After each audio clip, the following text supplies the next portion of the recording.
Call to order, and I think we'll start on my right. We'll do roll call. We are going to call to order the meeting of 6/20/2013, and the time is 6:30.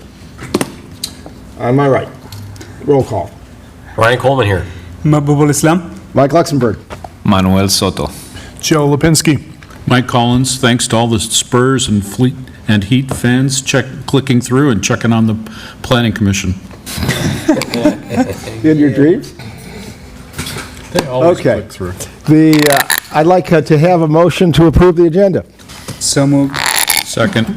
All in favor? Aye. Opposed? The agenda is approved. I'd also like to have a motion to approve the minutes from the meeting of 6/6. So moved. Second. All in favor? Aye. Opposed? Motion passes. Let's review the work plan and the director's report.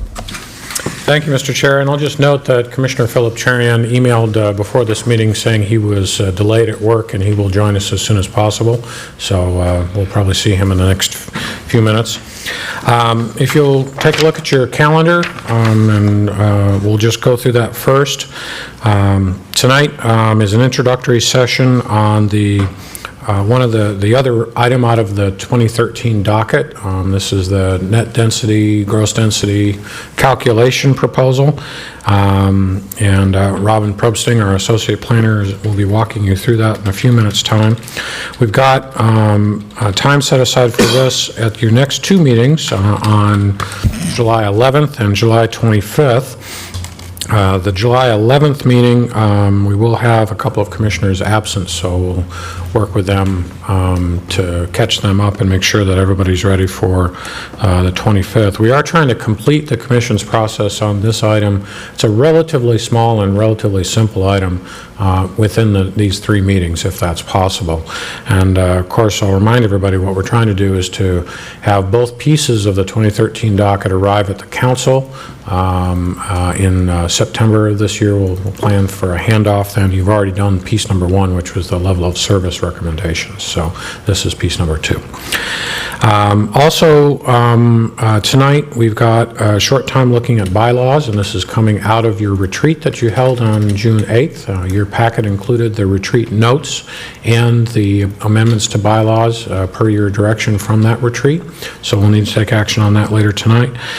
On the 11th, we'll talk about this, the project here you're talking about here tonight with Robin again. We'll also give you a short update on the comprehensive plan. I'll note that 2 days before that, on the 9th, I'll be providing a department report for the City Council. So I'll give the Planning Commission the same information I would have given the Council on the 9th. I'll give it to you on the 11th. So the 11th will be a busy night. And then on the 25th, we've got deliberations, recommendations, and a public hearing for you on this item. I think we were going to do the public hearing on the 25th or the 11th. The calendar shows 11th, but I think it's the 25th. So we need to get the calendar corrected. And then the other thing coming out of the retreat was desired by the council or the commission to have some training on Robert's rules, and we've arranged for that on July 25th with the Ann McFarland, who has a company called Jurassic Parliament, and a bit of a funny name. She actually uses little dinosaur models in the training process, and it sounds a little silly, but it's actually quite effective. I've seen it done a couple times, and I participated once, and so it's I think you'll find the evening enjoyable and informative. You know, Cameron, I've been called a dinosaur by people, but they might have meant something different. Indeed. Well, we'll all be dinosaurs that night. Okay. And then we are showing an August break, no meetings in August. You'll notice on the calendar, that's typical for us. And then coming back on September 5th. And that night, we'll be giving you an update on the economic development plan. We've talked about that before. And remember, you had the consultant here at your last meeting on that subject. And then we've also got planned the short course. Short course, some of you have gone through before. as commissioners. This is a course offered by the Planning Association of Washington and the State Department of Commerce. Offered probably a dozen of these around the state every year, and we're hosting this time along with the city of Snoqualmie is being invited to participate here, so some of your Planning Commission colleagues from Snoqualmie probably will be here that night. And the short course provides everybody with kind of a refresher or initial training on some of the fundamental state laws and how they apply to our work on the Planning Commission here. And then looking through the end of the year, we'll be really focused on the comprehensive plan process in the balance of meetings in September, and then starting to work on the first element of that, the housing element, in October. I suppose I'll note that we do have a joint meeting scheduled on September 10th, so September is a bit of an extra meeting month for you. We're showing 5th, 10th, and 19th, so hopefully that's going to work for everybody. The 10th, I'll note, is on the city council meeting night, so that's a Tuesday night. So make sure you get that on your calendars now and let Debbie know if there are any conflicts with any of these dates. We always join the council at on their night. And I'll note for the record that we continue to work with the chair, vice chair, mayor, deputy mayor, city manager, and I on a regular basis in between these meetings to make sure that the council and the commission stay in sync on all of our work. So that's kind of the calendar look ahead. Any questions on that? Question? Let's move ahead to the director's report. And I'll try to make it quick. This week, there was a Community and Economic Development Committee meeting of the council where Community Attributes, the consultant that worked with you last time, came back and provided a little bit more updated material on the economic profile and some material on their stakeholder interview process. That PowerPoint is online if anybody would like to take a look at it. Please feel free to do so and let either Lyman Howard, our Deputy City Manager, or me know if you have questions. The next step for them will be to come back to that committee, I think on July 9th. And that'll be an important meeting because they'll be reporting on some of the pro forma analysis they've been doing, especially for town center development. We're kind of refreshing the work that was done back in mid and late 2000s that informed the town center plan. Obviously, with economic downturn, we want to make sure that the city's numbers and resulting regulations are solid, or if we need to make a change, we do that. So that could result in some homework assignments for staff, but more importantly, could result in some development regulations or policy amendments the council would prioritize, and some of them might need planning commission review. So we'll keep you apprised as we know more and as the council takes action on that. Other thing to note of interest, the environmentally critical areas code amendments are winding their way down at the council. I think we will have 2 more city council meetings. They did work their way through some additional policy decisions at their last meeting, and they've got a handful more to do. Probably the biggest one relates to the pilot program for the no disturbance area. And that will take place, we hope the decision gets made on Tuesday, July 2nd.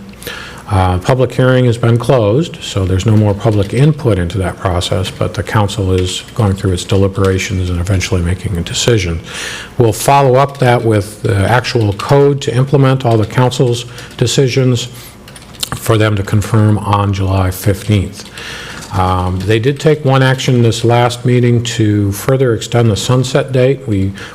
I made a mathematical error in calculating when that sunset was actually expiring, and it was expiring a little earlier than I thought, so the council took an emergency action and kicked it out to the date that we had been telling them all along, which would be July 31st. So that means they can comfortably take their action on the 2nd and the 15th, and no worries that the sunset will kick in. So with that, that's my director's report. Any questions? No questions. Let's move ahead. All right. So your main item of business here tonight, actually, Public comment first. is the next item. So, and then we'll do the introduction. Let me open up public comment.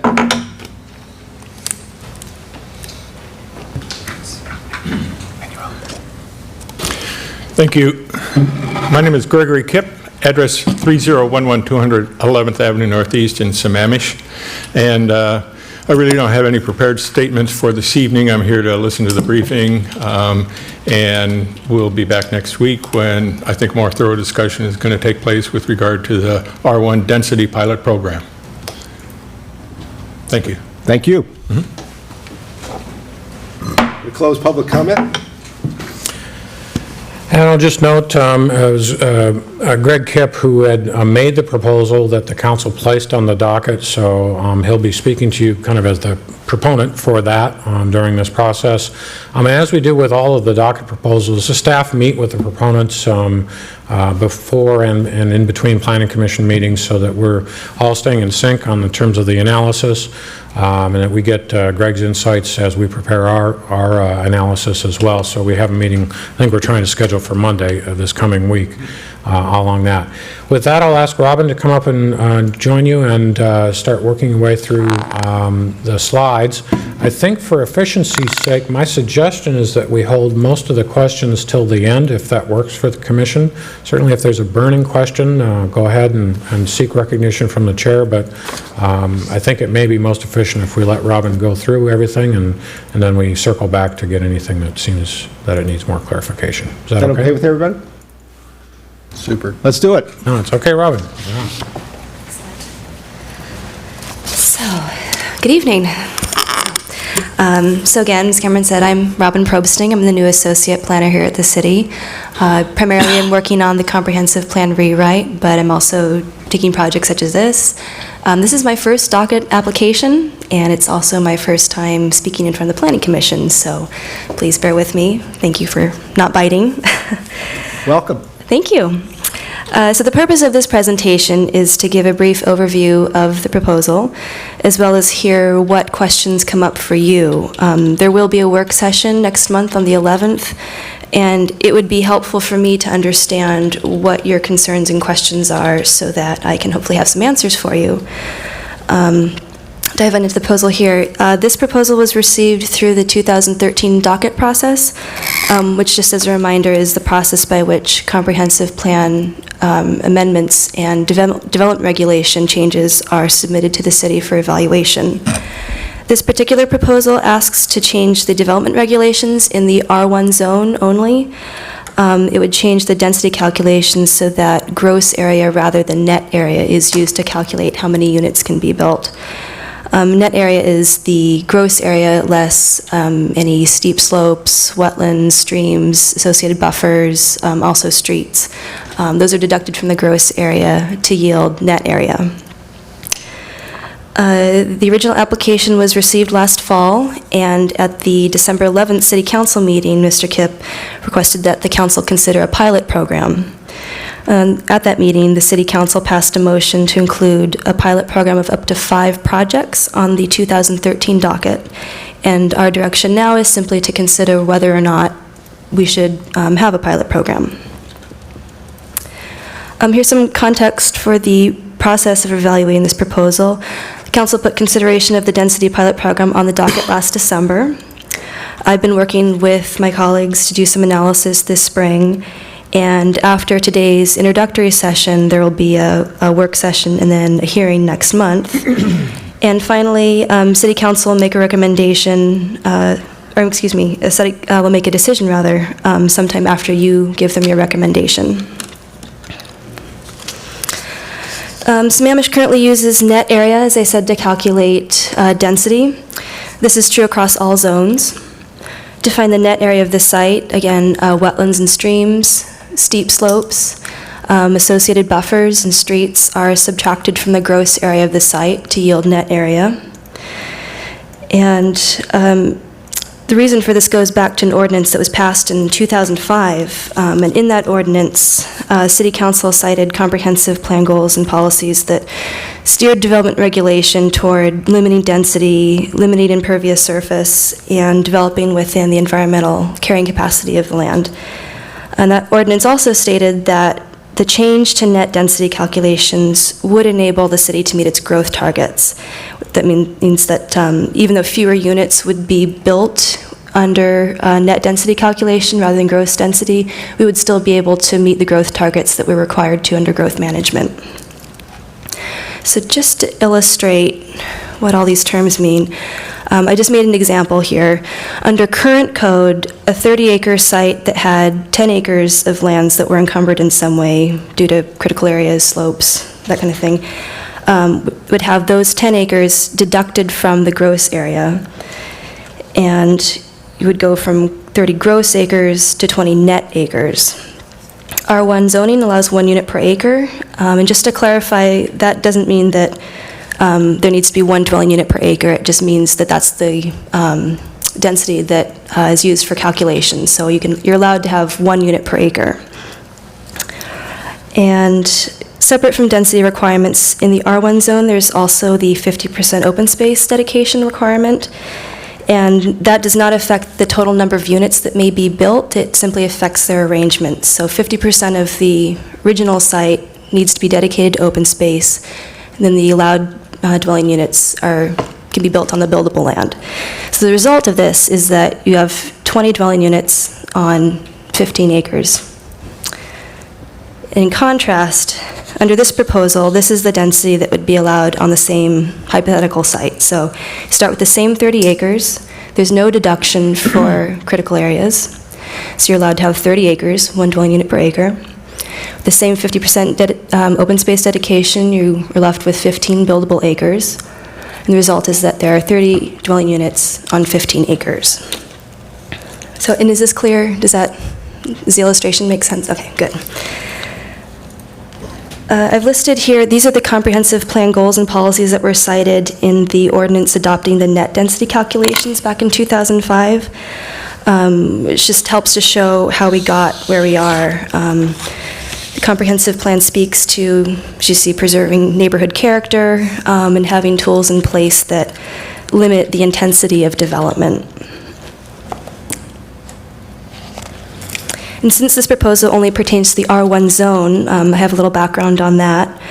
The R1 zone has been applied to areas that lie on or are adjacent to large areas of sensitive lands. The areas that are currently R1 are ones where typically there's a large area of wetlands or areas that are prone to erosion. R1 lands also typically are in areas with larger lots, often inherited from King County. And they also tend to lack sewer service, and so they're on septic instead. So I made a map here. I hope this is clear. What I've done, here's a map of the city, and then the R1 zone is in yellow. It blobs here. Let's see if here it is. On the east side here, outlined in green are the wetland management overlay areas. Over here in turquoise, those are the erosion hazard near sensitive water body overlays. And then in blue is the no disturbance area. So just meant to show the degree of overlap between R1 and the overlay areas. So my job is to provide analysis and also to provide you with the information that you'll need to make your recommendation. So as I prepare my staff report, I'll be unpacking some of these issues, pull out relevant comp plan goals and policies, providing analysis, and also providing more maps as well, so we can look at data spatially. We've begun outlining evaluation criteria so that we'll know ahead of time how we'll review the proposal and whether or not it fits into the policy framework of Sammamish. We'll need to set success criteria so that if a pilot program is indeed adopted, we'll have a way of measuring whether projects are successful or not. And lastly, certainly we need to gather public input, incorporate public input, and incorporate that into the final product. Here are some evaluation criteria by which the code directs us to evaluate docket applications. In this case, to evaluate whether a pilot program is right for Sammamish. The last two items, the comprehensive plan and the existing land uses, are especially important. They provide the most direct policy guidance. And then thinking ahead, it may be necessary to establish parameters for projects that are considered for the pilot program, should one be adopted, so that, again, we keep to the policy framework we're given. So here are some potential selection criteria. And finally, it's important to have success criteria so that we'll have a way of evaluating. Go back to the previous shot. Give people of course. another minute to read that. Oh, sorry, of course.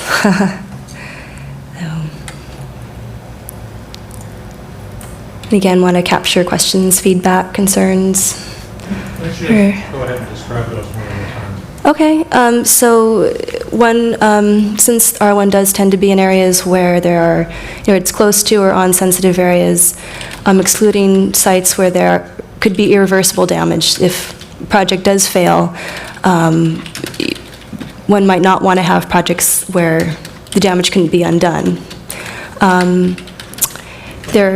Again, because R1, a lot of it lies in the areas that are not serviced by any infrastructure. If we had a pilot project where there was no infrastructure, that would require some pretty costly improvements, so it may make sense to exclude those lands. Kind of the same idea with the overlay zones. If it may not be the most prudent place to increase intensity of development if it's in critical areas. And then a suggestion I received also was to limit the overall number of units, not only the number of projects, which of course has been set at 5, but the overall scope and size of this project. Does that cover, or? Yeah, let me just add a couple. Oh, please, yeah. Robin, thank you. This is a good overview. I think both the evaluation criteria, this project selection criteria, and your success criteria are all where we need your input and guidance to refine these and make sure they hit the mark. I don't need those tonight, but you certainly could follow up on that, and we'll talk about that a little bit more on the 11th. We'll also be interested in Mr. Kipp's input and the input from the public on these as well. I'll just note that I want to remind the Commission how this whole thing works. Right now, the way that, go back to that example that Robin went through, if you have on-site critical areas and buffers, those are subtracted from your gross density to create Can you go a back net- to that page? a I net believe it's density. number 3. Sure. Thanks. So that's the way the proposal works, is that right now our current code, you subtract the 10 acres of critical areas here and buffers so that you have net acres to apply and then multiply at whatever your zone density is. In this case, R1, so it's just times 1, so the math is very simple. Under the proposal, you would not subtract that. So the bottom line is you still have the same development site, 30-acre site with 10 acres of encumbered lands. You'd have 20 developed houses on this one under current code, and you'd bump that up to 30 here. This makes a difference for sites that have environmentally critical areas on them. If you don't have those environmentally critical areas, there's not much difference between these two. So it makes a difference if you have more constraints. So that's the bit of the interesting challenge that we have here. If we want to look at some criteria here, we want to make sure that we craft that criteria in such a way that if we want to make this available to people, they aren't locked out of being made available by the fact that our criteria say, well, if you have wetlands on the site, then you can't do it. So the only people that could take advantage of this really and benefit are the people that do have the wetlands. So it's what we had up in that first bullet was perhaps we just need to look at the very high value wetlands as the ones of interest in this case. So a bog, for example. And then I wanted to make a comment on the last bullet too, which is an issue that's being debated right now at the City Council. And you remember you had recommended, I think, a total of 9 pilot program projects for the no disturbance area pilot program as part of ECA. Well, where the council is talking right now is potentially a different number there, but perhaps more importantly, some limitations on the number of lots generated out of that pilot program. So a second criterion, in addition to the number of projects, they're interested in how big are those projects. So we want to take note of that since that's going on at the council now. We may want to consider something like that in this process too. So you can kind of see where the staff is. We're trying to learn and keep up with the thinking at both the commission and the council stage. Again, these are proposed in draft. We're not calling them final. and we need to get your input, we need to get the input from the proponent and from the public, obviously before this is all finalized. So I just wanted to make sure that everybody understood a little bit more about how these criteria might work. Does that make sense? Any other questions for Robin or me? I got one. Mike? No more questions now. I think we should go ahead. We've got more. Yeah, Oh, I'm sorry. I've got a There was a couple questions. question. Yeah, I'm sorry. that's all right. So is this just a comp plan amendment, or are we also going to be crafting some interim regulatory standards for 21A? I think you'd probably be doing both. In fact, I'm not quite sure exactly what the comp plan amendment is going to look like here. But it certainly is a change to the development regulations. And so I think we would probably want to make sure that they are done in harmony. So whatever we do, there'll be two components associated with that. Cameron, an extension of Commissioner Coleman's question. I know we will be spending significant amount of time Right. later this year, next year on comp plan. Land use planning is a huge part of comp plan policy discussion. I'm wondering whether a surgical approach of pilot project discussion while we will be doing a big picture land use planning discussion to understand different zoning pattern and their impacts. I'm just wondering about the timing, whether it's the right thing to do at this very moment, or we should combine everything in one. And it's a good observation. We did have that discussion with the city council last fall when the docket was being set. And the council, I think, very specifically and deliberately said that they wanted to consider this now as part of 2013. So I think that is our assignment right now. And so we've dedicated time to it. So I don't know that it would preclude us from taking another look, potentially a broader look as a part of the comp plan process. There's nothing barring us from doing that. And I think especially if the council decides to approve, if you recommend and the council approves a pilot program, it wouldn't surprise me if the council gives us some marching orders to look at it a little more broadly. Right now, I don't want to predict because we're just at the start of this, but I think your observation that it potentially has a broader question, we've recognized too. So. One other thing, especially when we are going to look at very narrowly about a pilot project, and in comp plan we'll be looking at growth management as a whole. Right. So we want to make sure that we have enough information so that we don't overlook something that you would later on provide information about. Yeah, and we'll do our best with regard to this. I think we have to, for both time reasons and some horsepower reasons, focus on just R1 and focus on a fairly modest pilot program that the council's already, to some extent, put some upper limits on. So I think the impacts here, you know, by definition, are not going to be sweeping. They're going to be fairly modest and fairly understandable for the pilot program.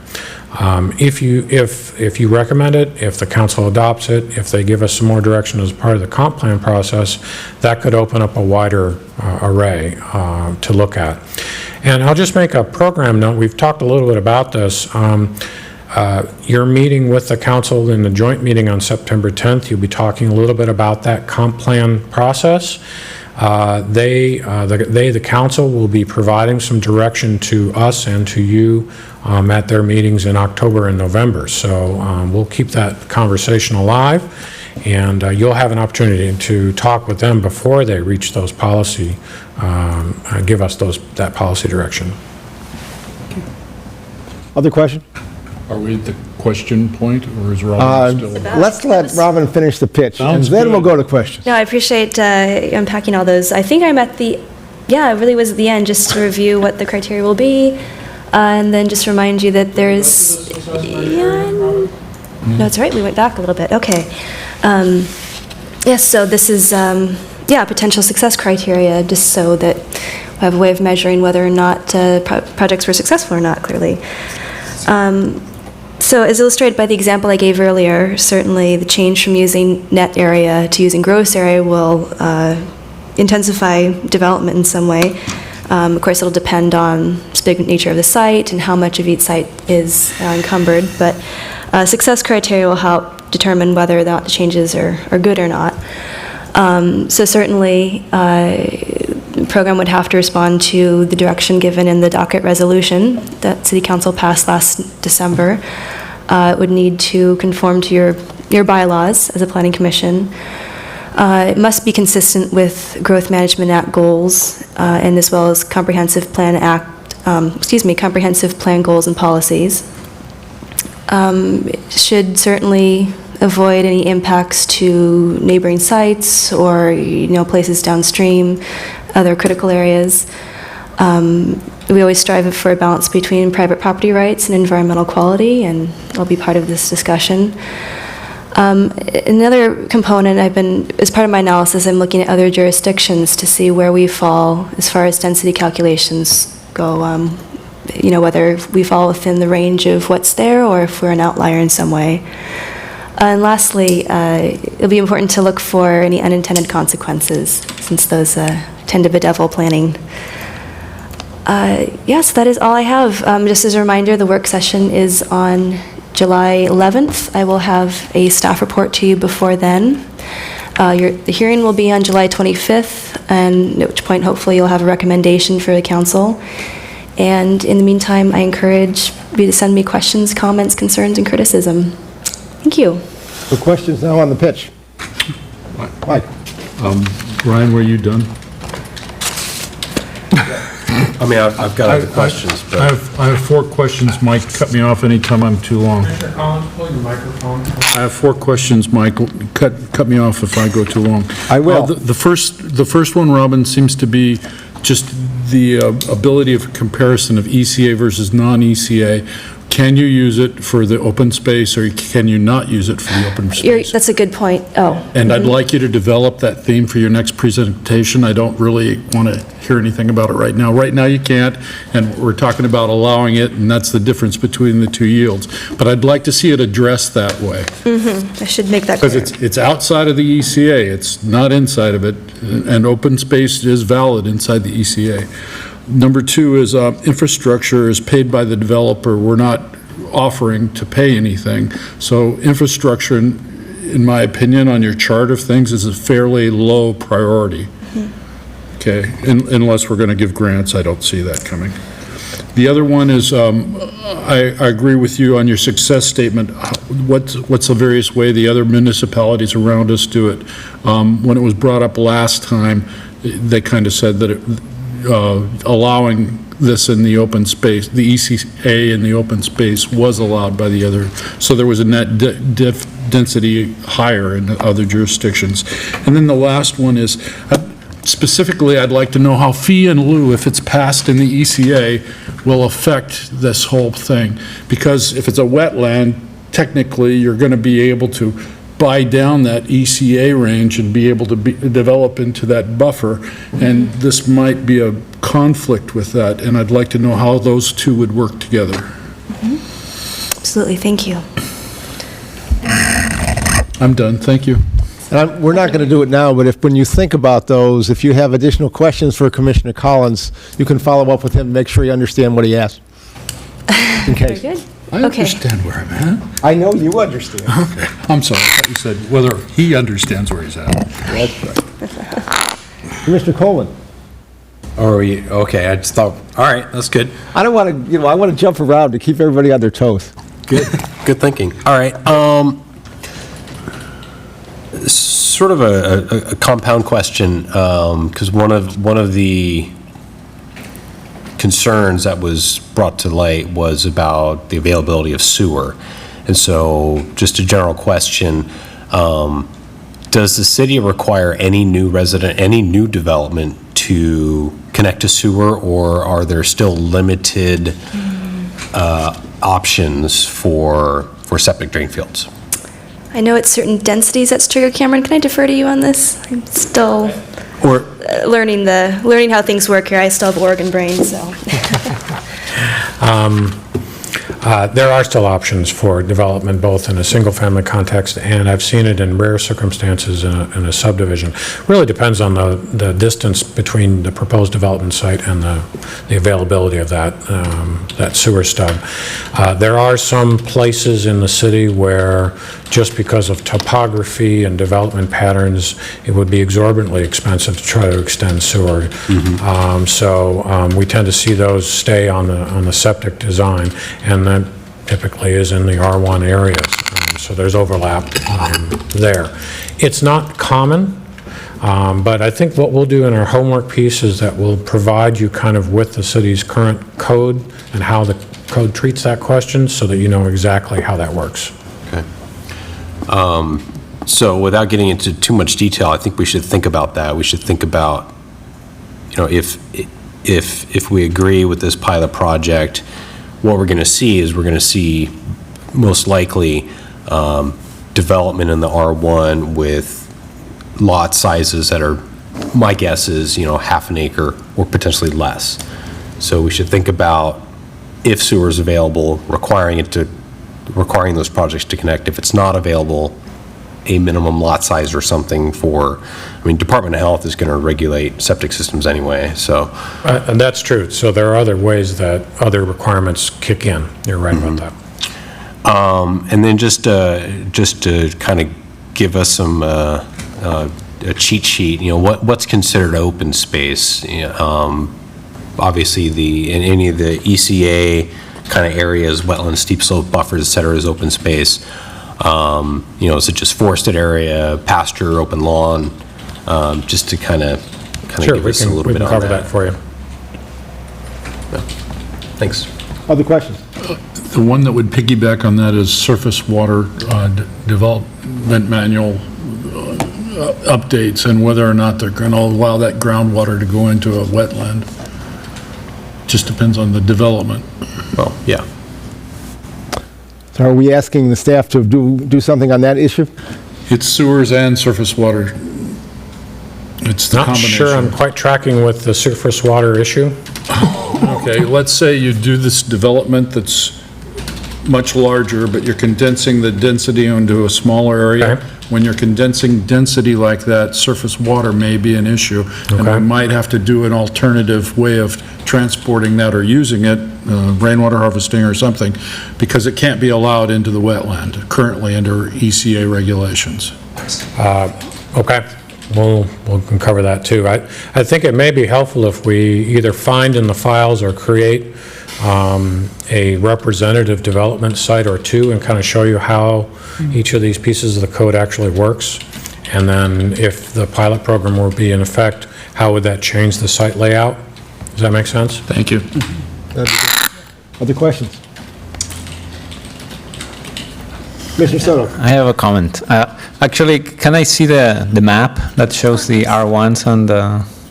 I missed the map on the memo that was sent out, and I forgot about sending a note. I was out of town part of the week, so but just a comment that I missed the map in this whole discussion. And my question is regarding, given the discussion that we're having on the map, and there are several areas that are R1.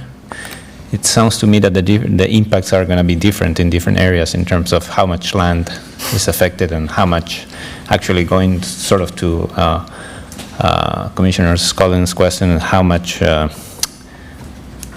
you going to be cornered in terms of the proportion of land you can develop? I mean, because the proposal as it stands right now, it's just basically accounting for the gross density area. So if your property is impacted less than 50%, you're only developing twice as much, which would be only 2 units an acre.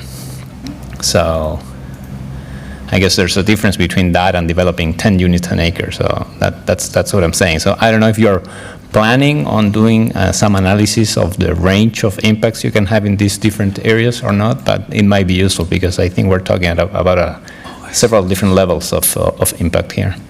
Okay. Other questions? Cameron, I would like to see within the R1 areas, given the current development already in existence, how much space or land mass, acre-wise, even available to have this type of pilot projects? What I'm taking as an assumption, though, is that this is not going to be something amenable to a smaller lot, smaller in R1, meaning just a couple of acres. It might be great for 5+ acres. So I wanted to have an understanding of what's currently available. Right. No, that's a good point. So there's probably a parcel size criterion that we might want to look at. And we'll do our best to give you some data on kind of the developability, remaining developability for R1. Our resource is probably going to be a little bit out of date, and so we'll have to make a caveat. One of the things that's happening, in fact, Robin will be working with Emily on this, is to update what's called our land capacity map. And it's also a required report we have to give to the state called a buildable lands report. We'll essentially kill two birds with one stone by updating that map. And by zone, actually down to the parcel level, we will hopefully capture that data and update it. Since the last time we did this, horizon date that time was April of 2006. So you will be getting that as a part of the comprehensive plan rewrite process in full. And we'll do our best to give you the best kind of snapshot before that report is done on R1. Commissioner Collins, What do you guys think about a map? Is this useful? use the microphone. I'm sorry, what do you guys think about the map? Is this a useful format for you? I get lost because there's no streets. Does that? Yeah, and I apologize, the map wasn't in a part of your packet. We have been working on this for a while, and I think we'll be looking at trying to create some additional maps and better graphics. We'll probably zoom in on a couple of areas as the next iteration. This obviously gives you a city-wide picture, which is good just to get some context, but we think we need to zoom in and give you some streets and reference points. Cool, thank you. If I can ask one other informational need, examples, well, just one example that Robin created or developed for us is a large size lot, 30 acre, 10 acre contained by ECA. Right. I wanted to see a few more examples in a real life basis, Sure. depending on the availability. How would the density change? If we have a 10-acre lot and 6 acre contained, then what would happen to the density? Because that would give us an understanding of R1 versus R4 versus R2, how real-life things would. Happy to do that. Yeah, we'll give you a spectrum. You know, as I hear the questions from the commissioners, it seems to me that a chart that might help a lot is if you had a chart that was headed impacts. Because the question that we have to answer is, should we implement this pilot project, but what are the impacts? And you might put it in a couple of buckets. You know, the things that you think are significant impacts and the things that are not so significant. They don't have to be too specific about that, but give us a sense of that, because essentially it's hard for us to imagine, you know, what's the problem with doing this? I mean, I think that's the kind of question that all of these things are underneath everything that we've heard. Does that make sense to people? Commissioner Collins. I'm sorry, while Mabuba was talking, the other one is, what kind of density is the new lot going to wind up being? Yeah. And will it exceed R4 from R1? Yeah. It'll never exceed R4. No, it won't get up to that. I think, well, let us play with some of those scenarios so that we can give you a really crisp answer to that question. Because along with the lines of total number of units that Yeah. the council's looking with on ECA, they're going to want to know if it ever came close to Right. R4. So remember this, even under the gross density approach, if you really look at the original parcel, like in our example is 30 acres, and with the change to a more gross density approach, you still got 30 lots out of that 30 acres. So it's still one home per gross acre. It's the development area itself that gets denser. And that may be the area of interest for the commission, is what does that look like, right? Right. Okay. And, you know, hopefully, Mr. Kipp has heard some of the questions here, which will help you for your comments next time. Very much so. Thank you. Good. Just one more comment, Go ahead. Chair, about your impact table thing. I think we should also have something in there about how those impacts could be mitigated, either with city code or some proposed Good idea. whatever. Good So idea. just so that it's not like unavoidable. Sure. Yeah. Okay. Well, I think you're thinking along the same lines we are. Try to tease out this information and present it in a logical format. Robin's going to be working hard because our deadline to getting this out is actually next Friday. And we've got to get a draft of it to the chair and vice chair for early review by Wednesday. So we're already behind the 8 ball a bit. So unless there's another burning need for some data development, I'd love to start on what you've given us already. I think Commissioner Soto has one more comment. Okay. One more comment question, but it can be answered later. There's a mention about the transportation impacts of doing the development denser, and my question is, when the travel model it's calculated, what does it use? The gross area or the net area? Does it use all the potential believe- units or the units that can actually be developed? I will confirm this, but I do believe that there is a discount, and so it's closer to a net. So we're probably, we would be adding some additional trips through this. With regard to a pilot program, we're really, and whether it's 5 projects and whether you put a cap on the number of actual units coming out of it, we're still talking a very, very minor amount of traffic. So we'll confirm this with the Public Works folks, but I don't think we'll be able to detect any actual change to trip patterns based on the pilot program. But I'll confirm how it's done and report back to you. Yes, some of the commissioners may remember, Mr. Kipp did a quick analysis, and it was a pretty small, well, in my memory is a pretty small cumulative increase over the entire build-out of the city. So maybe Mr. Kipp could resurrect that and bring it to us.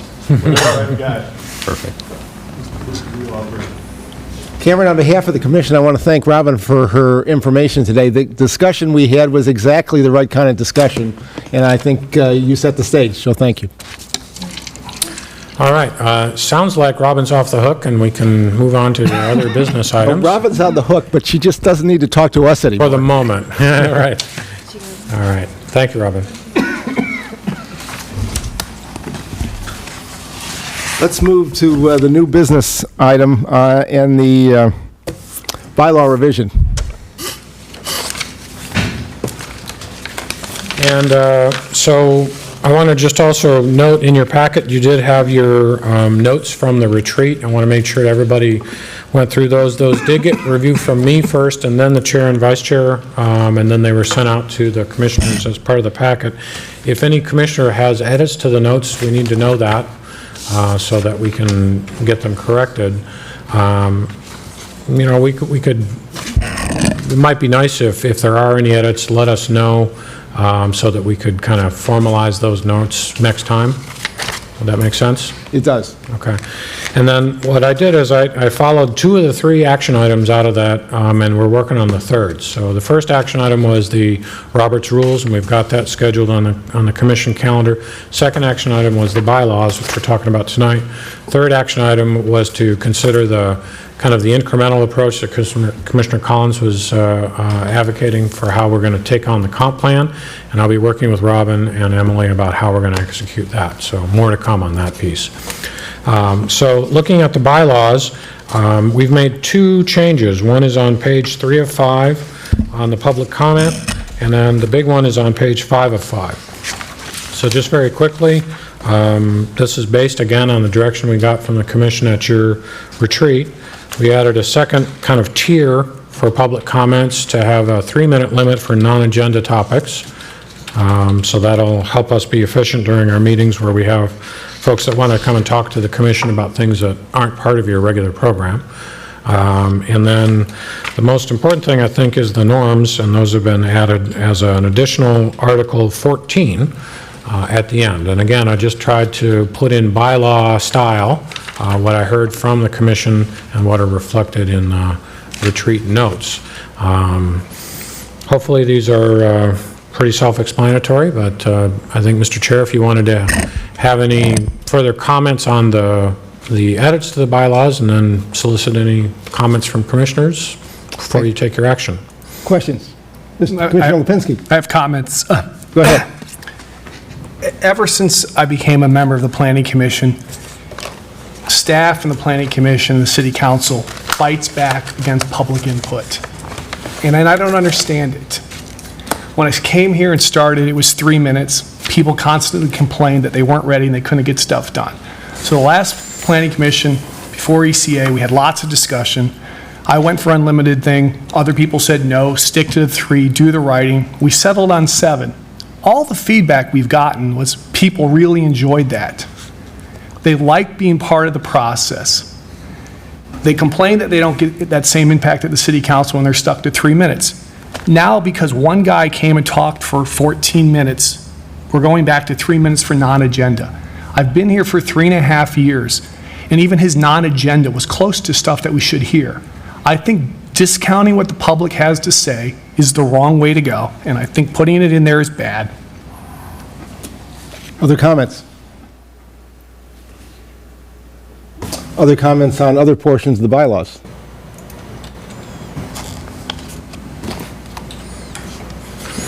Would you like to make an amendment, or? I'm going to vote against it. I assume. Understand. Well, I would entertain a motion to approve the bylaws then. I move we approve the bylaws as presented. Is there a second? Second. All in favor? Aye. Opposed? Opposed, I think they're passed 6-1. 5-1. 5-1, since we still don't have Commissioner Cherian here. That's right. I can't count. Thank you for correcting me. So that's the business item. We'll get these up on the website as they have been amended. I don't think you have anything else scheduled here tonight unless you have other things you need from us as We don't. staff. And we can tell Commissioner Cherian that since he wasn't here, we were able to finish early. I'll thank him. I'd entertain a motion to adjourn. Second. All in favor? Aye. We're adjourned at 7:22.